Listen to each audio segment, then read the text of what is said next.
Welcome into Bengals Breakdown. Once again, I am your host, Stone Shields. Appreciate you hanging out with us here this evening. On today's show, the Bengals got some good injury news leading up to this Sunday night game against the Los Angeles Chargers. So we're going to spend some time talking about that, as well as also just kind of breaking down the full injury report for the Cincinnati Bengals, as well as touching on some key names for the Los Angeles Chargers as well. So a very injury-focused show today here on Bengals Breakdown. Typically do this on Friday, but we're going to do it here on a Thursday night instead. Also, want to remind you guys, we are in the middle of a like battle against our Ravens channel. We do this every single month.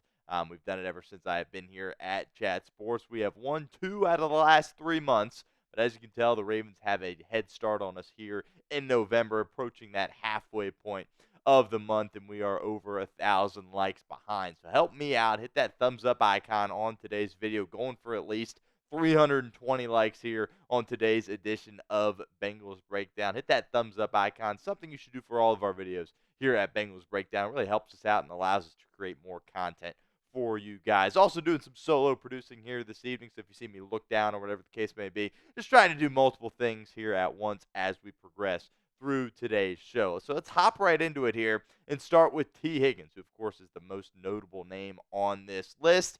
Higgins has been limited in practice Wednesday and today here on Thursday with that quad. And I certainly think that is a good sign because since he tweaked that quad on a Friday walkthrough practice several weeks ago, he has never been limited in practice. He's just had DNPs all over the board. So certainly a step in the right direction for T. Higgins. By no means a guarantee we will see him on Sunday night, but I think you can certainly expect T. Higgins to potentially be out there on Sunday. That is the goal. Obviously, they're going to continue to take it day by day here as we approach game day, but certainly a good sign to see T. Higgins limited in practice Wednesday and Thursday. Fingers crossed that he's going to be able to go on Sunday night. As for Orlando Brown Jr., last week, leading up to Thursday night against the Ravens, he was limited in practice all week.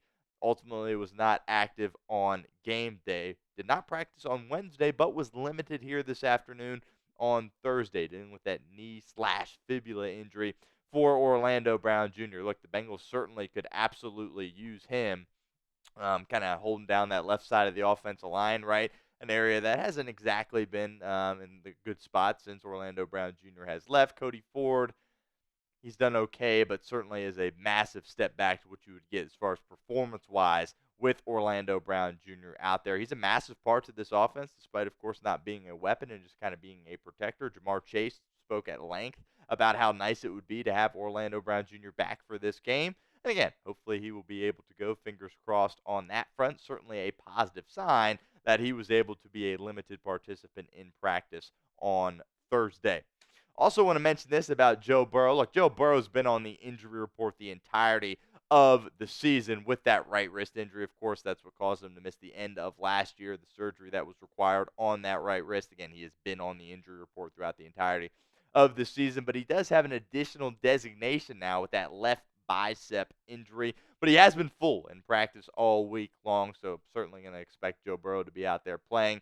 He obviously would not miss it unless something was seriously, seriously wrong. But he took some severe punishment. And honestly, the fact that he is still a full participant in practice coming off that Baltimore game is a really, really good sign. So just wanted to bring that up, that new designation for Joe Burrow. But he's going to be totally fine, and he will be out there on Sunday night leading this football team as he always does here for the Cincinnati Bengals. Leads us to the pin comment of today's video, kind of circling back to T. Higgins, right? And of course, the most notable name here that we are keeping an eye on. Will T. Higgins play on Sunday? Very simple question. That is my question to you guys. Let me know in the comment section. Type Y for yes or N for no.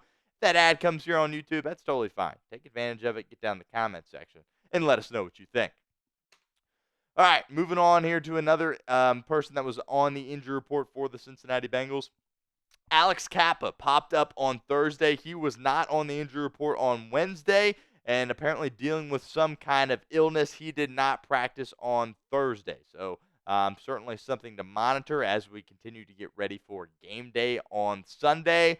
Look, the Bengals offensive line has been a big improvement upon last year, no doubt about that, but they've really struggled in the interior. Alex Cappa in particular has kind of been a weak link for you along that offensive line. Of course, as well as Cordell Volson. So if he wasn't able to go, I think we would see Andrew Stuber kind of take off and take that guard spot for him in this game, but don't really have any more updates other than the fact that he has an illness and that he did miss practice for Cincinnati. But I would imagine he's hoping to be fine for Sunday. Of course, it is Thursday. Hopefully, the flight, across the country to Los Angeles doesn't make that illness any worse.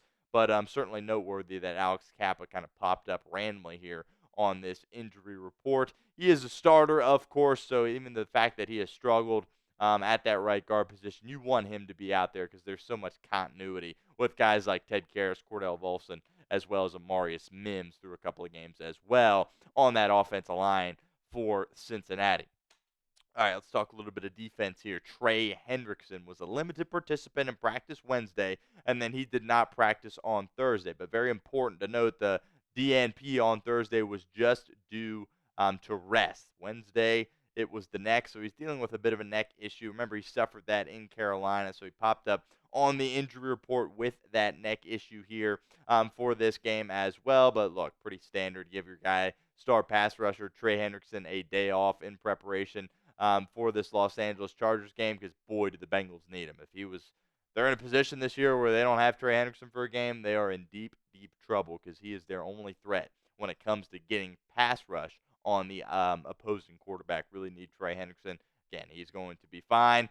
Just kind of a rest day for him here on Thursday as the Bengals get ready for the Los Angeles Chargers. Some more good news here.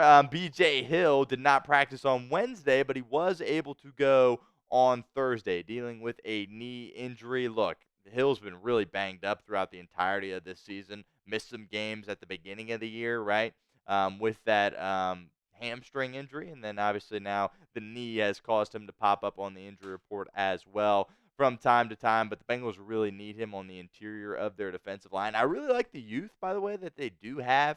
As far as the interior goes, unfortunately, don't really have a pass rusher in this group, but obviously as an interior defensive lineman, that really isn't your responsibility. But obviously the Bengals are much better with B.J. Hill out there on the football field. Hopefully he is going to be good to go. Obviously a very promising sign that he was a limited participant on Thursday and didn't get a second consecutive DNP. I want to give a shout out here to our friends over at Fanatics. Let you guys know that Bengals sideline hats are available now over at Fanatics. Got some pretty cool ones here as we cycle through a couple. So would really encourage you guys to head over to Fanatics. Check out some of those Bengals sideline hats. Get you some Bengals sideline swag. I've got a few of these hats as well. Love rocking them from time to time. And by the way, that link will be in the comment section and the description of today's video. So make sure you head on over to Fanatics, our friends over there at Fanatics, and check out some of these hats. Got some pretty cool stuff over there. We'll continue here with some Bengals injuries.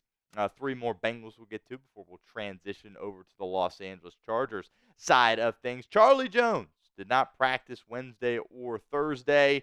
And at this point, kind of surprised that he hasn't landed on IR for this football team. Has missed several games now. Look, from a receiver perspective, hasn't really given you a ton in his career in Cincinnati, but certainly has a dynamic element to his game when it comes to the return game, punts and kicks. Without him, you have seen Trenton Irwin take a lot of those reps, particularly at that punt return spot. Look, Irwin's a really sure-handed guy, so you feel good about him, catching the ball, not fumbling it or anything like that. But as far as the, lateral quickness or twitchiness or ability to break off a big return, we have not seen that from Trent Irwin, and unfortunately, I just don't think he possesses the speed required in order to do that. So the Bengals certainly miss Charlie Jones, not necessarily at that receiver spot, but certainly in the return game and back-to-back DNPs. Doesn't look good for him to play on Sunday night. Logan Wilson also popped up on the Bengals injury report there at that linebacker position. And honestly, when I see this, I'm like, okay, and that makes a little bit more sense because he really did not look good at all against Baltimore. We saw him, frankly, look slow out there, missed some tackles, kind of looked like the effort was lacking, which is crazy to say that about Logan Wilson because he's usually running around with his hair on fire. So limited participant in practice with that quad injury. Maybe that was bugging him on Thursday night, kind of resulted in some of the play that we saw out of Logan Wilson. But look, I love this guy, Logan Wilson, but he really has struggled this year for Cincinnati. Didn't have his best year last year in 2023. Was really expecting a big bounce back year from Wilson. Of course, got a contract from the team a couple of years ago. Has not really worked out to that way so far this season. So Logan Wilson is banged up, has been limited. Hopefully, he will be able to go for Cincinnati because another linebacker, Joe Bacci, a guy that gets a lot of special teams reps for this Cincinnati Bengals football team. He is banged up with a hip injury, and he has missed practice Wednesday and Thursday, back-to-back DNPs for Bacci. So going to be an increased role for Mumajong Meta, who, look, he kind of, captured the hearts of all of us in the preseason, right? Really was able to vault himself onto this Bengals roster despite being an undrafted guy. And might not be the worst thing in the world to see him get some more playing time. Has played a lot in special teams, but if Wilson is even a little bit too banged up and he continues to not make plays for you out there, do you throw Mumajong Meta out there with the defense and see what you have in him? Again, he really shined in the preseason. I think that could potentially be something that we see going forward. Hopefully, Logan Wilson can get it together, but you're kind of at the point in the season where things aren't working with one of your really good players, you might have to make a change. Something we've kind of seen with Von Bell getting less time going forward as well out there for Cincinnati on the defense. So it'll be interesting to monitor that linebacker group. It doesn't look like Joe Bacci is going to be able to play in this game for Cincinnati. Another opportunity for you guys to get interactive with our show here at Bengals Breakdown. What is your concern level with the Bengals injuries? Scale it for us 1 to 10 in the comment section. Look, the Bengals have been pretty fortunate when it comes to their injuries really so far this season, which kind of is frustrating given their record. Some teams you just get plagued by injuries, and that kind of factors into the success that you might not have that maybe you were anticipating in having. But with the Bengals, they've been relatively healthy. Obviously, T. Higgins has missed some time. But apart from that, you've been in a good spot, and you still have a 4-6 record. But regardless, get in the comment section, sound off, scale it for us. What is your concern level with the Bengals injuries? Let's hit on a couple Chargers here before we get out of here. Khalil Mack has not practiced. DNP Wednesday and Thursday. By the way, later over the weekend where our matchups preview is going to come out, and I did spend some time talking about Khalil Mack and anticipating him to be able to play. But here we sit on Thursday evening. He might not be able to go for this Chargers football team. Mack's a great player, veteran player at that linebacker position. And that'd be a big loss for Los Angeles if they are going to be without Khalil Mack, back-to-back DNPs for him. Do want to talk about Joey Bosa. Didn't have an update in regards to his Thursday practice, of course, as of filming right now. The Chargers, of course, being on the West Coast. Here we go right now, actually, as I just refresh it here on the fly as we're filming this video. Bosa was a limited participant Thursday as well, so he's going to be able to go probably for this Chargers team. Obviously provides a pass rush element to that defense. He's been a really good player in this league for a long time. It looks like Bosa is going to be good to go, but not going to be at 100% with that hip injury. And Deion Henley, limited participant Wednesday with an illness here as we check his status here. He was a full practice on Thursday, so he's going to be just fine. Another linebacker, by the way, for the Chargers. Really solid player out of Washington State, so they'll be really happy to have him playing. And looks like he was just, a limited participant yesterday with that illness that he was dealing with. Another solid player for that Los Angeles Chargers football team. And last guy here, Christian Fulton, who was a limited participant on Wednesday as well as Thursday with a hamstring injury, but he is anticipating being able to play for this Chargers team. And obviously that's critical because if you remember Christian Fulton, he actually won a national championship at LSU with Joe Burrow, and Jamar Chase was a starting cornerback on that football team. And also, he was high school teammates with Jamar Chase. So this is a game he certainly wants to be ready for and be able to go out there and play. And that should be pretty exciting to see that matchup. We'll see if Fulton gets matched up with Chase at all in this game. But he is trying to play, and that is the expectation in Los Angeles, that he is going to be able to play. Also, J.K. Dobbins did not practice today, but he's going to be just fine. Similar to kind of what I would assume what Trey Hendrickson is.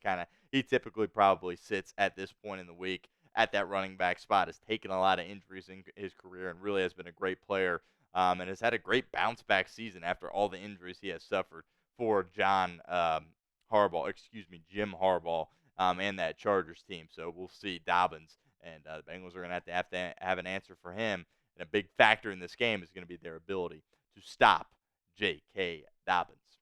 So there you have it. Those are all the injuries there. That's filled you guys in with there. Getting ready for this Sunday night matchup in Los Angeles between the Bengals and Chargers. Really pivotal game for both these teams, but more specifically the Cincinnati Bengals. They look to kind of keep their season alive. Definitely a must-win game, and we are going to be here for it. We got you covered with a watch party on Sunday night. We will be live on the channel around 7:30 p.m. Eastern. So don't miss out. Hit that sub button, youtube.com/Bengals TV.